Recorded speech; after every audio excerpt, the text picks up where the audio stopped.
We're in the Royal Botanical Gardens of Sydney, Australia.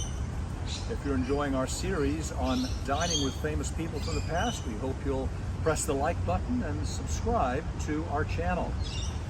Behind me is a Moreton Bay fig, probably hundreds of years old. Reminds me of an image in the book of Amos, chapter 8, of a basket of summer fruit. And in this imagery we have something that's both delicious and refreshing, but also a warning about something that is imminent and coming soon. Most of our series, of course, is focusing on meals with particular people, but this is one of those pieces we're doing to look a little bit behind the scenes. In this case, what about the process of providing food that will eventually be served in some of those meals? You see, Amos was a herdsman. He was a grower of sycamore fruit, and that was his basic living, of course, aside from being a prophet. There's an interesting thing about sycamore fruit, and it's this, that the fruit has to be bruised and beaten during its developmental months in order for it to come out sweet and not bitter tasting. And people were actually hired to take large iron combs and hit the fruit during the growing season to help it develop in a way I don't fully understand, but to come out sweet, tender, and not bitter tasting. You know, in general, food has to go through a whole process of development. Someone has to do a lot of hard work. Someone has to plow the ground. Someone has to fertilize it. Someone has to plant the seeds, tend to it over the months in which it's growing and developing. And sometimes very particular kinds of conditions are needed in order to make that happen. For example, many of us are familiar with blueberries. Blueberries require an acidic soil in which to grow well.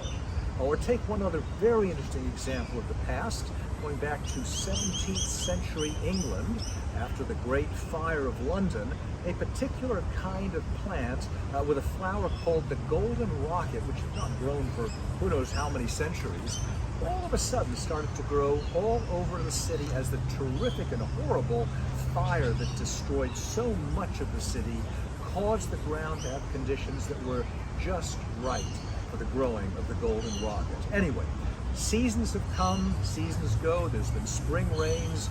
Amos, of course, is working around these, as would other growers of plants. The summer growth has taken place. The harvest is there.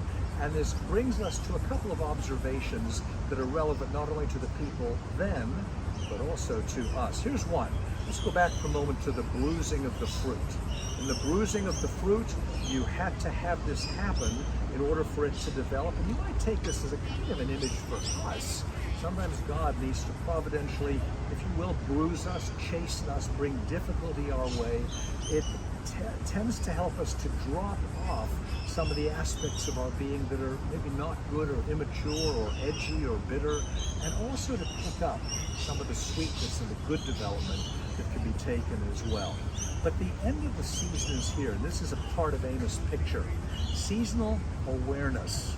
Now let's take one example of a foreboding one. Let's take Paul, for example, in 2 Timothy, who says he's near the end of his race. It's a kind of a seasonal experience. The race is run, and Paul says he's aware that the circumstances are such in his life that his work, at least as an apostle and minister of the word, is coming to an end, and he'll be in the presence of God sometime relatively soon. Similarly for Amos, the Feast of Booths, a period of prosperity has taken place. Israel has done well in her land. However, God is also at the end of this season calling his people to an imminent accountability. And the enemy is going to be coming in the form of the Assyrians. It's the 8th century BC, and they will be ending this experience, at least for another season, until the next growing season will come further down the road. It reminds us we need to be listening, hearing, teachable, open people. That's a part of the lesson of Amos to his own compatriots, but also to us today.